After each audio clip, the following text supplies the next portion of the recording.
Smartness কাপড়ে না, smartness চলাফেরা, জ্ঞান বুদ্ধি, কার সাথে কেমন কথা বলতে হবে, কোথায় কি বলতে হবে, এই সব কিছু মিলেই কিন্তু স্মার্টনেস হয়ে ওঠে। আমাদের ম্যান্ডেট একটাই, প্রধানমন্ত্রী জননেত্রী শেখ হাসিনা যেন ভালো থাকে। মাননীয় প্রধানমন্ত্রীর নেতৃত্বে ডিজিটাল বাংলাদেশ হয়েছে। এখন মাননীয় প্রধানমন্ত্রী সবাইকে নিয়ে একটি স্লোগান দিয়েছে যে স্মার্ট বাংলাদেশে পরিণত হতে হবে। তো আমি কেন্দ্রীয় নেতৃবৃন্দের সুরে একটা কথা বলতে চাই, স্মার্ট নেতৃবৃন্দ হতে গেলে স্মার্ট হতেই হবে।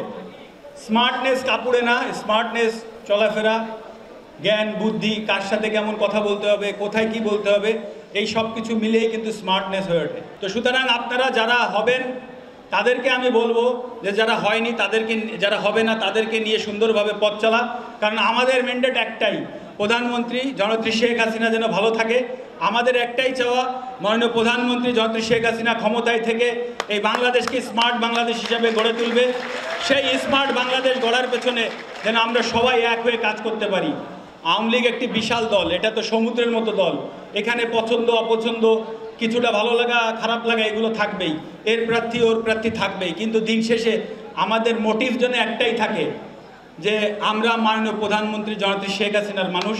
আমরা মাননীয় প্রধানমন্ত্রী জননেত্রী শেখ হাসিনাকে সর্বোচ্চ জায়গায় রেখে আমাদের যদি সর্বোচ্চ ছাড় দিতে হয় আমরা দিয়ে মাননীয় প্রধানমন্ত্রীকে সর্বোচ্চ জায়গায় রেখে আমরা স্মার্ট বাংলাদেশ তথা স্মার্ট লোহাগড়া গঠনে যেন আমরা সবাই একসাথে কাজ করতে পারি।